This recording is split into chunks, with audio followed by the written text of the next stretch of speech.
یہ آپ نے کیا کیا خالہ؟ میں تو سوچ رہا تھا آپ میرے لیے لڑکی ڈھونڈ کے بیٹھی ہوں گی، تبھی تو میں نے ساری تیاریاں بھی کر لی تھی، بس کارڈ چھپوانے کی کسر تھی اور آپ ہیں کہ یہاں بستر پکڑ کر بیٹھ گئی ہیں۔ یہ زین کا مخصوص انداز تھا، وہ کچھ دیر پہلے ہی آیا تھا، نئی نئی جاب کی مصروفیت میں وہ کئی دن سے ہادی سے نہیں مل سکا تھا۔ آج جب اس سے ملا تو اس کی زبانی خالہ کی بیماری کا سن کر فوراً ہی انہیں دیکھنے چلا آیا تھا۔ بستر پر نیم دراز خالہ چند دنوں میں ہی کافی کمزور ہو گئی تھی۔ اس کی باتوں پر ہولے سے مسکرائیں۔ لو، لڑکی دیکھنا کون سا مشکل کام ہے؟ یہ کام تو اماں بستر پر بیٹھے بیٹھے بھی کر سکتی ہیں، بلکہ کر رہی ہیں پچھلے 4 دنوں سے۔ صفی جو پاس ہی کرسی پر بیٹھا سیب کاٹ رہا تھا چپ نہ رہ سکا۔ اچھا، کون سی لڑکیاں؟ زین نے چونک کر دلچسپی سے پوچھا۔ رہنے دے، وہ تیرے مطلب کی نہیں ہے، ہادی مسکراہٹ چھپاتے ہوئے بولا تھا۔ تو بتا زین، اگر تجھے کوئی لڑکی پسند ہے تو میں بنا دیر کیے اس کا ہاتھ مانگنے چلی جاؤں گی، اماں نے کہا تو ہادی حیرت سے انہیں دیکھنے لگا۔ کیا کہہ رہی ہیں اماں؟ کیوں فارسی بول رہی ہوں میں؟ جو تجھے سمجھ میں نہیں آئی وہ بد مزہ ہو گئی۔ نہیں، لیکن فرق ضرور کیا ہے آپ نے، مجھ پر تو اپنی مرضی ٹھونس دی اور زین سے اس کی پسند پوچھ رہی ہیں، یہ ناانصافی کیوں؟ اس کے انداز میں بھرپور احتجاج تھا۔ کیوں بھائی، آپ نے کیا لو میرج کا پلان بنایا تھا؟ عادی کی بات پر صفی نے بے ساختہ پوچھا۔ وہ سٹ پٹا گیا۔ نہیں، میرا وہ مطلب نہیں تھا، لیکن زین ہنسنے لگا۔ بات یہ ہے دوست کہ خالہ کو تیری پسند پہ اعتبار نہیں ہے۔ کیوں خالہ، میں ٹھیک کہہ رہا ہوں نا؟ زین نے شرارت سے کہتے ہوئے اس سے تائید بھی چاہی۔ اور نہیں تو کیا، ایسے بندے کی پسند کا بھروسہ بھی کیا کیا جا سکتا ہے جو سبزیاں تک میں تازہ اور بھاسی کا فرق محسوس نہیں کر سکتا؟ سبزی اور لڑکی میں بڑا فرق ہوتا ہے اماں، ہادی نے چبا کر الفاظ ادا کیے، اور جو آپ کو پسند آئی تھی نا، اس کا نتیجہ بھی دیکھ چکے ہیں ہم، اور اب اسی طرح کا ایک نتیجہ بھگتنے کے لیے تو اپنی اماں کو تانے دے رہا ہے۔ شرم آنی چاہیے تجھے۔ اس کی بات پر زین ناگواری کا اظہار کیے بنا نہ رہ سکا۔ جانے دے زین، یہ مجھے اس لڑکی کا نام بتائے جس کی وجہ سے آج یہ میرے منہ کو آ رہا ہے۔ اماں بے وقوف نہ تھیں کہ اس کے بگڑے تیوروں سے کچھ اخذ نہ کر پاتی۔ کوئی نہیں ہے، اس نے نگاہیں چرائیں۔ بتا دے اگر کوئی ہے تو، زین نے کرسی کی پشت سے ٹیک لگا کر مانی خیزی سے کہا تو وہ آنکھوں ہی آنکھوں میں اس سے التجا کرنے لگا۔ السلام علیکم۔ کمرے میں داخل ہوتے ہی پرجوش انداز میں سلام کرتی سونا کی نظریں جب زین پر پڑیں تو آواز دھیمی ہو گئی۔ وہ بھی اسے دیکھ کر سیدھا ہو کر بیٹھ گیا تھا، آنکھوں میں شوق کے کئی رنگ جلملا اٹھے۔ اندر آئیے نا، اسٹیچو کیوں بن گئی ہیں؟ صفی ہنوز اسے دروازے میں جمے دیکھ کر بول اٹھا۔ گھبرائیے مت، یہ اپنے زین بھائی ہیں اور کسی جنگل سے بالکل نہیں آئے۔ صفی، اماں نے تنبیہی نظروں سے اسے گھورا تھا، جبکہ سونا گہری سانس لیتے ہوئے اندر چلی آئی۔ پھر تو واقعی گھبرانے کی کوئی بات نہیں، تمہارے بھائی ہیں تو میرے بھی بھائی ہی ہوئے نا۔ ہلکے پھلکے لہجے میں کہتے ہوئے وہ اماں کے پاس جا بیٹھی تھی۔ اس کی بات پر جہاں زین کے چہرے کا رنگ بدلا تھا، وہیں ہادی نے بمشکل اپنے کہکے کا گلا گھونٹا۔ کیسی طبیعت ہے خالہ آپ کی؟ وہ ان کے پاس بیٹھی پوچھ رہی تھی۔ زین مستقل سے دیکھ رہا تھا۔ زرد رنگ گو کہ زین کو کبھی بھی پسند نہیں رہا تھا، مگر اس وقت سونا کو زرد رنگ پہنے دیکھ کر اسے اس رنگ سے بھی عشق سا ہوتا محسوس ہوا۔ صفی، یاد بھی ہے یا بھول گیا کہ تو چائے چڑھا کر آیا تھا؟ وہ تو ابل ابل کے سوکھ گئی ہوگی، اماں نے یاد دلایا۔ وہی دیکھنے کے لیے جا رہا تھا، اپنے سیب کاٹنے کے لیے بٹھا لیا۔ اب کیا میں 2 گھڑی بیٹھ بھی نہیں سکتا؟ آپ تو ایک ہی دن میں مجھے اس طرح ٹرین کرنا چاہ رہی ہیں جیسے کوئی لڑکی سالوں کی تربیت کے بعد ہوتی ہے۔ نروٹھے لہجے میں کہتے ہوئے صفی اچھا خاصا جھلا گیا تھا۔ تم رہنے تو صفی، میں دیکھ لیتی ہوں۔ سونا جو پہلے ہی زین کی موجودگی کے باعث جانے کے لیے کوئی بہانہ سوچ رہی تھی، فوراً اٹھ کھڑی ہوئی، پھر خالہ کے کسی اعتراض یا انکار سے پہلے ہی وہاں سے نکل کر کچن میں چلی گئی۔ جا کر کہہ دے اپنے دل کا حال، موقع اچھا ہے، ہادی نے اس کی طرف جھک کر دھیرے سے کہا تو وہ چونک گیا۔ تھینکس یار، وہ پرجوش انداز میں اس کا ہاتھ دبا کر اٹھ گیا۔ کیا آپ جانتی ہیں میں کون ہوں؟ سینے پر ہاتھ باندھے وہ اس کے دلکش سراپے کو نگاہوں میں قید کرتے ہوئے اس سے مخاطب تھا۔ پاگل، اس کا دل بے ساختہ بول اٹھا، مگر دل کی آواز کو نظر انداز کر کے اس نے سادگی سے جواب دیا، ہادی بھیا کے دوست۔ زین کے چہرے پر مسکراہٹ آ گئی۔ پھر تو آپ بہت کم جانتی ہیں میرے بارے میں جاننا بھی نہیں چاہتی، مجھے آپ سے کوئی دلچسپی نہیں ہے۔ وہ اس طرح بھی کیفیت میں ایک کے بعد ایک ماچس کی تیلی جلا رہی تھی۔ لیکن مجھے تو ہے، وہ اس کی گھبراہٹ سے محظوظ ہوتے ہوئے بولا، اور جب میں کسی کے لیے اپنے دل میں کچھ اسٹرانگ فیلنگز محسوس کرتا ہوں تو پھر یہ بات میں اس سے شیئر ضرور کرتا ہوں، چاہے پھر وہ نفرت ہو یا محبت۔ زین اس کی سنہری آنکھوں میں جھانک رہا تھا جہاں لمحہ بھر میں حیرانیاں سی پھیل گئی تھی.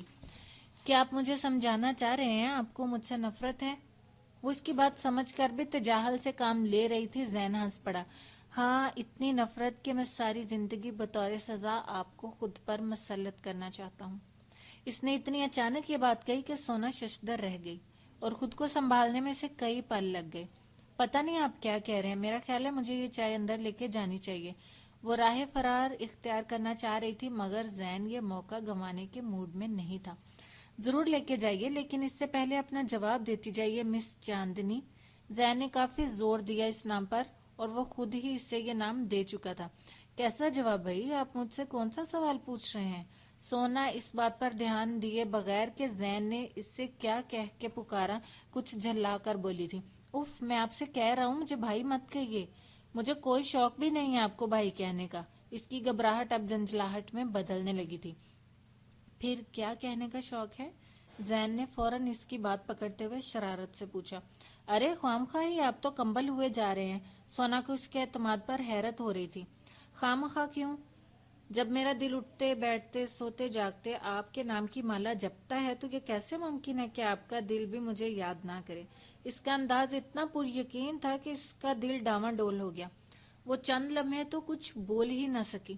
مجھے لگتا ہے آپ پاگل ہو چکے ہیں. اپنا علاج کروا لیجئے. چائے کی ٹرے اٹھا کر وہ اس کی طرف دیکھے بغیر اپنی بات کہہ کر باہر نکل آئی. رومی، تم بات سمجھنے کی کوشش کیوں نہیں کرتی؟ یہ بہترین موقع ہے، میں اماں کو تمہارے لیے کنوینس کر سکتا ہوں. وہ ایک بار پھر رومی کو فون کر کے اس کی منت کر رہا تھا. تو ٹھیک ہے، فائدہ اٹھاؤ اس موقع سے. مجھے کیا کہتے ہو؟ وہ ہمیشہ کی طرح اکھڑی ہوئی تھی. ہادی نے ایک گہری سانس لی. دیکھو رومی، اماں کو بستر پر پڑے آج 5واں دن ہے. وہ خود سے کوئی کام نہیں کر سکتی اور پتہ ہے وہ تمہیں یاد بھی کر رہی تھی. اس دن آئی تھی تو اب بھی آ جاؤ. زیادہ نہیں، بس 2-3 دن کے لیے. شاید وہ تمہیں اپنی بہو بنانے پر غور کر لیں. اف، یہ خالہ جی کی طبیعت کیوں نہیں ٹھیک ہو جاتی؟ وہ جیسے عاجز آ گئی. تمہیں پتہ ہے ہادی، میں نے ان کے لیے کتنی دعائیں کی ہیں. وہ سچ کہہ رہی تھی. اس نے ہادی کی ماں کے لیے دعائیں ضرور کی تھی، مگر اس لیے نہیں کہ اسے ان کی کوئی فکر تھی، اس لیے کہ ہادی ان کی تیمارداری کے لیے اسے بلانے کی ضد چھوڑ دے. اچھا کی ہوگی، مگر اس دعاؤں کا پتہ تبھی چلے گا جب تم خود آ کے ان سے ملو گی اور ان کی خدمت کرو گی. ابھی تو تعبیر اور سونا آ کے ہر کام دیکھ رہی ہیں، اور سچ کہوں تو میں ان کے سامنے بہت شرمندگی محسوس کرنے لگا ہوں. شرمندگی کیوں؟ پڑوسی ہیں، کیا اتنی سی مدد بھی نہیں کر سکتے؟ وہ تپ گئی.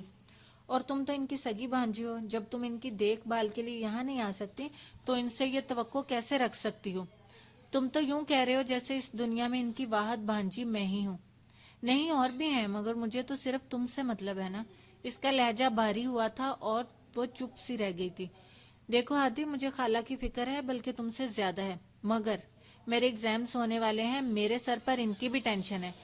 پھر میں امی سے کیا کہوں گی؟ اگر خالہ خفا ہیں تو کم ناراض امی بھی نہیں ہیں. میں آنا بھی چاہوں تو وہ کہاں آنے دیں گی؟ مجھے پچھلے دنوں جب امی بیمار تھی تب خالہ بھی تو نہیں آئی تھی ان کو پوچھنے. تو تم نہیں آؤ گی؟ اس کی باتوں سے ہادی یہی نتیجہ اخذ کر سکا تھا. کوشش کروں گی. مجھے لگتا ہے آپ بھی بلا رہی ہیں. مجھے تم سے بعد میں بات کروں گی، ٹھیک ہے؟ اس نے ہادی کی مزید کوئی بات سنے بغیر فون بند کر دیا. ہونٹ کاٹتے ہوئے اس نے فون کو دیکھا، پھر تھکے تھکے انداز میں بیڈ پر بیٹھ گیا. شاید زین ٹھیک کہتا ہے، میں واقعی اپنا وقت ضائع کر رہا ہوں، اور شاید اپنے جذبات بھی. بالوں میں انگلیاں پھنساتے ہوئے اس نے یاسیت سے سوچا. اسی پل صفی نے اندر جھانکا. بھائی، آپ کو اماں بلا رہی ہیں. وہ چونک گیا. کیا کہہ رہی ہیں؟ پتہ نہیں، مجھے تو نہیں بتایا. صفی نے ناعلمی سے کندھے اچکا دیے. جلدی آئیے گا، میں باہر جا رہا ہوں، اس لیے دوبارہ نہیں آؤں گا. کہیں ایسا نہ ہو میں انتظار کرتی رہیں اور آپ بھول جائیں. وہ تاکید کرتا ہوا باہر نکلا تو اس نے موبائل کمرے میں ہی چھوڑا اور اماں کے کمرے کا رخ کیا. وہ تسبیح کے دانے گھما رہی تھی. اسے دیکھتے ہی بولی. کہاں تھا تو؟ صبح سے ایک بار بھی یہاں جھانک کر نہیں گیا. ابھی بھی صفی سے کہہ کر تجھے بلانا پڑا. وہ ناراضی سے دریافت کر رہی تھی. ہادی نادم سا ہو گیا. سوری اماں، اسٹور میں ہی رہا آج سارا دن. آپ بتائیے، دوائی لے لی آپ نے؟ سائڈ ٹیبل پر پڑی دوائیاں چیک کرتے ہوئے اس نے پوچھا. ہاں لے لی تھی. تجھے میں نے اس لیے نہیں بلایا. وہ بیزار سی ہو گئی. تو یہ بتا، تو نے کیا سوچا؟ کس بارے میں؟ ہادی نے حیران ہو کر انہیں دیکھا تو ان کے چہرے پر چھائی برہمی کو دیکھ کر وضاحت کرتے ہوئے بولا. میرا مطلب ہے، مجھے کیا سوچنا تھا جو آپ یوں پوچھ رہی ہیں؟